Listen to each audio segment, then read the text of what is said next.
Donald Trump's headed down to Mar-a-Lago in Florida. Obviously, that's a thing you do during a national emergency. Trump's also given a Rose Garden announcement that I can only factually describe as rambling and at times illogical because it did undermine the core purpose of the presentation that there would be an emergency. I have some great guests, so let's just get right to it. Starting with Lieutenant Colonel Ralph Peters. First of all, good evening, sir. Always nice to have you on a Friday. How are you? Good to talk to you. Good to talk to you.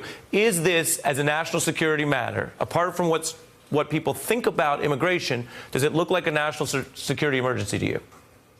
No, not an emergency. Certainly the border is a matter of national security. But to describe the current situation as an emergency is an utter travesty. And Ari, you're the lawyer here. You know that the Supreme Court is probably going to have to resolve this. And by the way, something I haven't heard people talking about is that military lawyers need to be looking at whether ordering the military to use funds allocated for another purpose to build a wall or anything else in the border is a lawful order. So there are a lot of layers to this, but the bottom line is this. We face real foreign policy crises. And they're primarily with Donald Trump's BFFs, Putin, Xi, Kim. And if you want to invoke emergency powers, it should be about Russians and others interfering with our election. Is that a Situation Room term there, BFF, or is that a Valentine's Day hangover? Yeah. Well, that's I think it's a technical term between, well, I'm not even going to go there with Trump's personal life. No, I wasn't asking you to go there. I was just trying to make sure I know the military, they use a lot of acronyms. BFF can be in there as well. Let me play for you. Again, part of our job is to take things seriously, even if people in power don't. So folks who watch this show know we try to just deal with the evidence. I'm not here to make a lot of judgment calls about how Donald Trump talks and all that kind of stuff. But let me play for you something that is happening in this statecraft as he tries to seize billions of dollars. This was how he made the case today. Take a look. We will have a national emergency, and we will then be sued, and they will sue us in the Ninth Circuit, even though it shouldn't be there. And we will possibly get a bad ruling, and then we'll get another bad ruling, and then we'll end up in the Supreme Court, and hopefully we'll get a fair shake, and we'll win in the Supreme Court.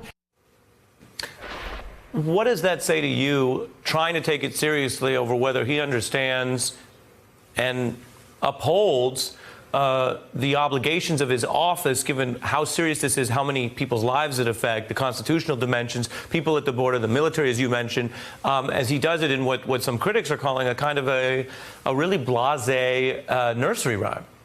Well, you're assuming that Trump still has some moral center somewhere. And it's evident that he does not. He does not care about other people. He's a classic narcissist. He doesn't love this country.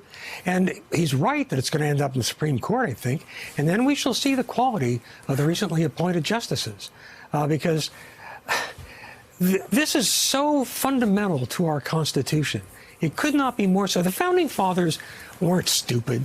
They were wise about human nature. They knew that not every president was going to be ideal. That's why we have checks and balances.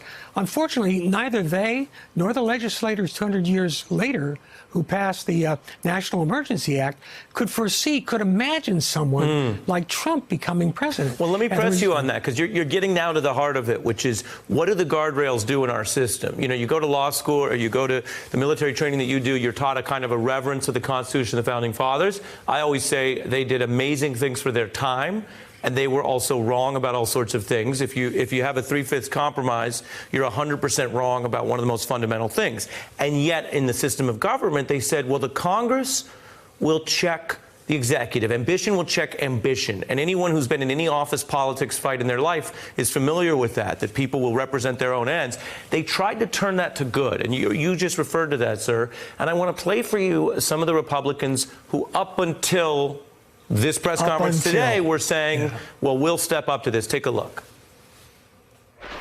I don't think he should do that. I think it's a bad precedent. This would just be another erosion of congressional authority. I do not see the grounds for declaring a national emergency. I'm not crazy about going down that path. I hate the idea of an emergency because I always worry about that abuse with future presidents. I think it would be a terrible idea. What is their obligation now, given that constitutional dimension that you brought up? Well, their obligation is as clear as could be. It is to be a check on extravagant claims of presidential prerogatives and power. There's no question about that. And look, I am an independent. I am certainly not here to lobby for the Democrats, but the Republican Party is in danger of losing the last shred of soul. You're not a huge AOC liberal? I got confused.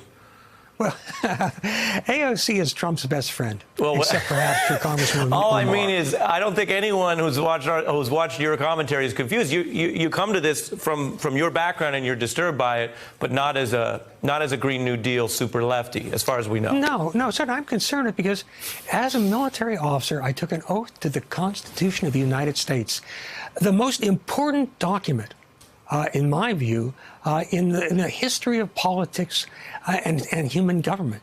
And that beautiful document, that wise document, does have to be defended from time to time. And now it is down to the Senate Republicans, above all, to do their duty, not to a political party, not to a president, rogue or otherwise, but to the Constitution of the United States. So many people have died and bled for that Constitution. The least the Republicans could do in the Senate would be to risk a primary challenge. It's not exactly the Omaha Beach and DNA. And you have the chops to say it, sir, and I appreciate your view on it. Hey, I'm Ari Melber from MSNBC. You can see more of our videos right here, or better yet, subscribe to our YouTube channel below. You could have been anywhere in the world, but you're here with us, and we appreciate that.